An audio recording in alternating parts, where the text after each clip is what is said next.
Hey, welcome to today's video. My name is Jessie. Welcome to my channel. Today we are doing my August wrap up. I'll be talking about all the books that I read throughout the month of August, give you my thoughts, feelings, ratings, tell you what they were about and whether I recommend them or not. Stick around, grab a drink, whatever. We're just going to be chatting for a little bit and I will get into my stats for this month. I read 9 books, but 2 of them were DNF, so I fully finished 7 of them. 5 of them were fantasy, 2 were fiction, and then 2 were romance. I read 3,114 pages and my average rating was a 3.71. I'm going to be talking about these in the order that I read them throughout this month. So the first book that I read is A Fragile Enchantment by Alison Saft. I don't remember which month it was, but this was one of my Owl Crate books, and this is a fantasy. It's a YA fantasy romance, and it's about our main character Neve. She has this magical power where she can sew emotions and memories into fabric, and she gets chosen to go to this kingdom to sew clothes for this royal wedding. Now, our male main character is royalty, and he's actually the one getting married. Neve goes to this kingdom. She starts sewing and working with the royal family. And our male main character, his name is Kit. So they start to form this connection, and Kit doesn't necessarily want to get married to this girl that he's supposed to be married to. They're just becoming friends. You're following their romance in this story. This is very Regency vibes, Bridgerton vibes. That's how it's marketed. And I was really looking forward to this one because I love Bridgerton and I was just really wanting to get into a Regency era like fantasy book. I was disappointed. I did DNF this book. This was unfortunate that I DNF'd my first book of the month. I did get halfway through this and then I just decided to put it down because I was extremely bored and I couldn't find myself to pick it up again. And I DNF'd it because, one, I was bored. I just didn't feel like there was anything in the writing that made me want to continue the story or find out what happened. The main reason is that the male main character, Kit, was just absolutely insufferable. He was mean. He was just a jerk the whole entire time. You meet him right away and he's rude, which sometimes you meet a character and they're a grumpy character, but they get better throughout the book. Or you kind of resonate with them as to why they are that way and why they may be mean. But this one I just didn't see why he was at all, and it was really frustrating. And throughout the book, when I got to the 50% mark, there still wasn't any redeeming qualities from Kit that made me want to root for him in this romance. And the other characters too, I just didn't really care for. I didn't really care for our main character. She's definitely one of those quirky main characters, which sometimes that's okay, but this one I just wasn't vibing with. And the last reason was because since this is Regency era and it's supposed to be set back in time, there were moments with the dialogue and the wording and the writing where it made sense. It did seem set back in time, but in the next paragraph, the characters were dropping F-bombs and talking very modern day, so it just didn't work for me. It kept going back and forth. I think the concept is there. I think there are people out there that can enjoy this, but there are just things that I didn't really like that didn't allow me to continue this. So I did end up DNFing this, which is unfortunate because it's so pretty, but it is what it is. Next up, we have a duology. I did have this in my 24-hour reading vlog video. If you want to see more of my thoughts on these books or hear more of my thoughts, you can go check that video out. I'm going to talk about these two together since it is a duology. This is Dance of Thieves and Vow of Thieves by Mary E. Pearson. If you have read The Remnant Chronicles by this author, it's a trilogy. It's set before this, so it kind of gives you a little background when you're reading this. There's just little tidbits in here that take you back to that trilogy, which is really nice, but I was nervous to get into these two because I wasn't a fan of The Remnant Chronicles. They were average for me, but it wasn't anything that I was obsessed with or I was really into when I was reading them. So I was a little hesitant to pick these up, but I've heard greater things about this duology than that trilogy. I finally went for it and I really enjoy these a lot. I gave Dance of Thieves a 4 and then Vow of Thieves a 4.5. This duology is about an outlaw family. There's this guy in this outlaw family. His name is Jace. He's saying that his family consisted of the first people to be on this land, so he takes it as his family is ruling this kingdom. And then we have our other main character. I believe her name is pronounced Kazi. I'm not entirely sure. I haven't heard anybody say it, but it's Kazi, and I've just said it. Kazi. She is actually working for the queen. She was raised not well. She had a lot of issues growing up and she's kind of just had to make a life of her own. But she ends up working for the queen and kind of gets this better life. And the queen and her team that she's working with sends them to this area where Jace is. And they're trying to catch this person who is kind of in hiding, but they don't really know who it is yet. So they're trying to find out who it is, if this person is even there, and try to take him down. Something ends up happening where Kazi and Jace are kind of thrown together and they have to go on this adventure together and get back to their kingdom. They grow a romance and it's really nice. I really like the two of them a lot. I love the side characters in this book. I don't feel like there's too much to these books, but it still is a nice adventurous read. I had a ton of fun and I think it was interesting to find out all the little details along the way and all the secrets and stuff and figure out who Kazi was set out to go after and how that person caused issues with Jace's kingdom, and just seeing how it all tied together was really fun. I don't want to give too much away because I think it's fun to find out along the way. There's a lot of things that pop up that are a little shocking. And yeah, I think it was a nice little found family. Jace's family is so sweet. So you get obviously Kazi and Jace's romance growing throughout these two books. I love their connection. I just like how their connection grew. I liked how it was written, and the adventure was fun. Next, we're talking about my favorite read that I read in August. This is Not Another Love Song by Julie Soto. I read her first book, Forget Me Not. That was her debut novel, I believe, and I absolutely loved it. I gave it 5 stars, so I was so stoked to get into this book. This was one of my anticipated reads for the year, and it lived up to my standards. I really enjoyed this book. This one is about our main characters, Gwen and Xander. They're both musicians. Gwen plays the violin and Xander plays the cello. And the opening scene of this book was so fun. In our first book, Forget Me Not, they're not connected in any way, but characters do show up. The characters from Forget Me Not have cameos in this book, and since I loved Forget Me Not so much, it was really nice to see them right away in this one. Our main character from Forget Me Not was a wedding planner, and Gwen is going to a wedding in this one. She's playing violin with her partner who plays the piano. They're like a little duo, and they go and play music and stuff for certain events. So they're hired to do this wedding, and Gwen goes, and the bride is freaking out because she has a violin, and she's like, oh, I wanted a cello. So the wedding planner is like, hey, do you know how to play a cello? Like, I need you to play the cello now and not the violin because the bride wants you to play the cello. So Gwen's like, okay, I don't play the cello, but I did a little bit before. But she's very talented and can pick up an instrument and just go with the flow and kind of wing it. And comes Xander, he is a celloist, and he's actually in the wedding party. It's New York, crazy things happen. He just ends up bringing a cello. Gwen ends up playing the cello for this wedding, which was actually terrifying because just imagine being thrown into playing at a wedding when you don't even really know the instrument that well. Xander has no idea who she is. They're actually in the same orchestra together. Xander is this person who doesn't really pay attention, so he doesn't know who she is, but she obviously knows who he is because he's very well known. Xander eventually finds out that she is in the orchestra, and then they kind of start talking. They have this little rivalry because she's about to get first chair and he doesn't want her to get first chair because that's what he kind of wanted. So there's little rivals to lovers, and it was absolutely fantastic. I'm not someone who cares too much for spicy scenes in books. If there's a lot, I tend to just not really like the book more because I like getting the story and the plot more. Obviously, I don't mind if there's a few scenes because it allows you to see the connection between these characters, and this one had the perfect amount, and it was so hot. It was so hot. Like, I love these characters, and you could feel the tension. The tension was just radiating off the page between them and them through their music. They didn't even have to speak words. The way that they played together was so insane. Like, the way that she was able to write their connection between music and them just playing, oh my god, it was so good. And it was like kind of a little bit of a slow burn, which I absolutely love. Please read Julie Soto's books if you have not yet. She's gonna be an autobiography for me. I give this one a 4.25 stars. It was definitely a 5 stars for the first 300 pages, and then the last 60 pages fell off for me. There was a lot of conflicts that came up that just seemed really unnecessary because I feel like we had conflicts throughout the story, and the romance eventually became established around the 300 page mark. So I definitely think it could have ended quickly after that, but it just kept going, and there was just so many little conflicts that came up, and we were going back and forth between them being fine with each other and then having issues. It just ended up being a little frustrating to me, so it brought my rating down quite a bit. Other than that, it was definitely a 5-star read for the rest of the book.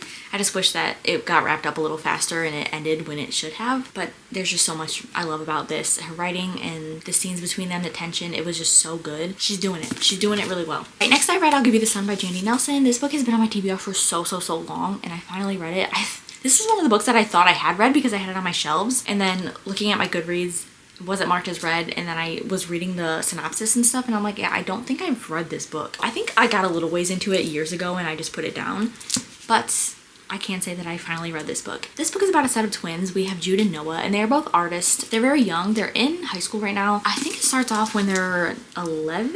It's told in 2 separate timelines. You get 2 different point of views between Noah and Jude. Noah, okay, it starts off with him being 13, and then Jude, you get her point of view when they're around 16. You know that they had some sort of falling out with each other. They were so close. They were best friends. They were these twins that just had a really strong connection, but they did have a falling out, so you're going the whole book trying to figure out what happened. Back in Noah's point of view, when he is 13, you get his connection with Jude and like his point of view on his life and whatnot, and how he deals with his art and what he's going through. And he's struggling because he is gay, but he's having a hard time trying to figure out like if he should be open about it and tell people. He's just struggling with that and finding himself and being comfortable with who he is. Jude's point of view, when she's older, they're off at this school, or Jude is off at this school, and she's dealing with her art and her career. You know what happened in their life in the past, but you just don't know why they drifted apart. So Jude's point of view, you get more of that information, and then when it goes back into Noah's point of view, you kind of get more just with him and his life and what he was struggling with. And I really enjoyed his point of view because he is just like the sweetest little person, the sweetest soul, and I really just had so many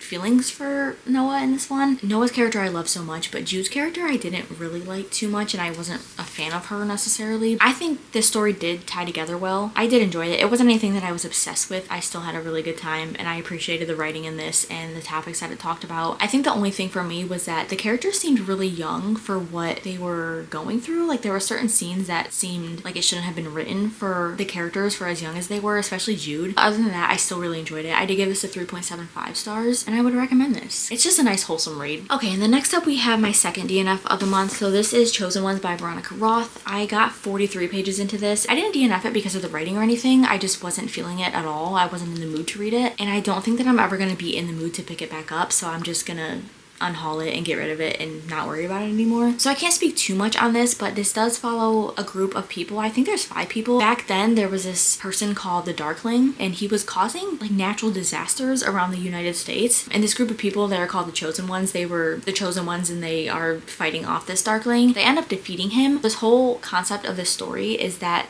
it is after the time that they defeated him. And I guess you're following their lives now after everything that had happened, the aftermath, and seeing how they are coping with what they went through. It is really interesting to get that point of view because I don't feel like we get that in a lot of fantasy novels. You're always thrown into the action and the actual scenes of this thing happening. It's weird that we didn't get the action of them defeating the Darkling, which I think I would have enjoyed a lot more. I don't know if there's flashback scenes where you get some of that. For me, I think I just wanted something a little more. I wanted more action, and I'm sure that it comes on later in the book, but for the first 40 pages I just wasn't feeling it at all. I don't think I wanted a book where it was set after this huge event that happened. Nothing bad about this. I'm sure that it is probably a great book, but I can't say that because I barely got into it, but it just wasn't for me. I wasn't feeling it. Next, I read A Dawn of Onyx by Kate Golden. So this is the first book in the Sacred Stone series. I don't know how many books there's gonna be. There's 2 out right now, and there's another one coming out in October. If you look at the map in here, there's different like areas of this world that are based on different stones. So there's opal, rose, amber, garnet, jade, and it's really interesting. I really like the concept of this book in this world because I think it's just so cool that they're based on stones and whatnot. So I'm hoping we get a long series with this, but I'm not entirely sure on that information. This is a fantasy romance. We are following our main character, Arwen, and she was growing up in the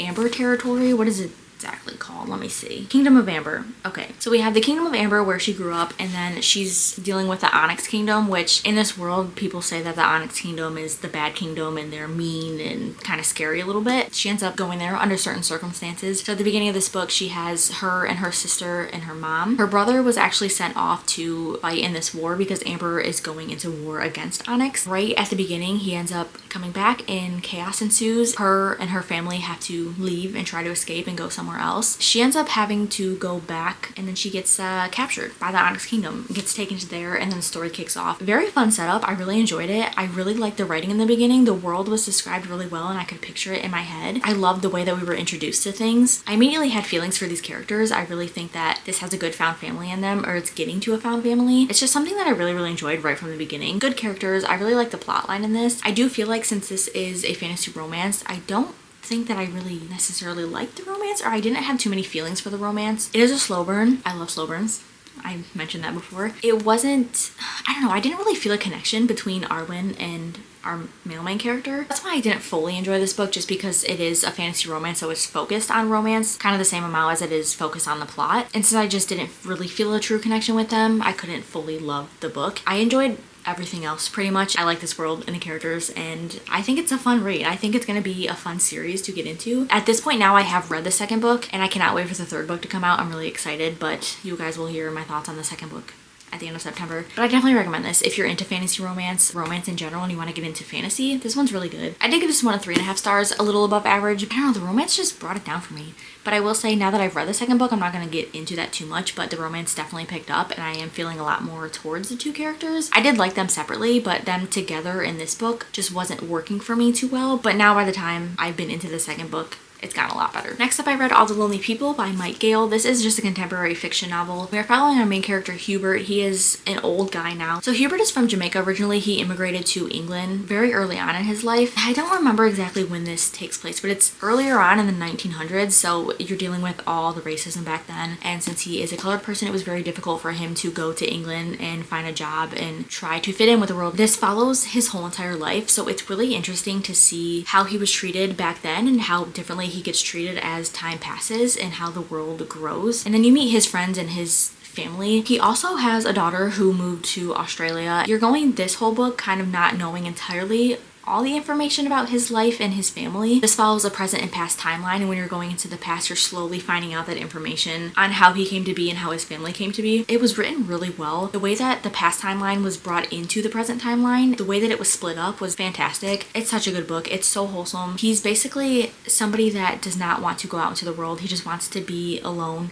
He doesn't really see a purpose in doing things or making friends. So his daughter is now living in Australia and she does weekly phone calls with him. He lies and tells her that he has this group of friends that he does things with, and he just makes up stories to make it seem like he's actually going out into the world and doing things, when really he's not. He's just staying at home and not talking to anybody. Then all of a sudden she calls and she says that she's gonna actually come to where he is and visit for the first time in a really long time. And then he starts freaking out because he's like, I've been telling her that I've had these friends that don't actually exist. Like, now I need to go out and find friends. So then he spends his days until she comes to go out and find friends and meet new people, just make connections with people that he never talked to before, because he was just so much of a recluse and just stayed in his home. I'm not comparing my life to his at all, but me being a homebody, I feel like the older I get, the more I stay away from people, and it's not good. It was so nice to read about somebody who is really lonely going out and making connections with people and finally just getting out of their comfort zone. You see that there are good people out there, and there are people who will care about you if you just let them. It was such a sweet read. I might have to cry.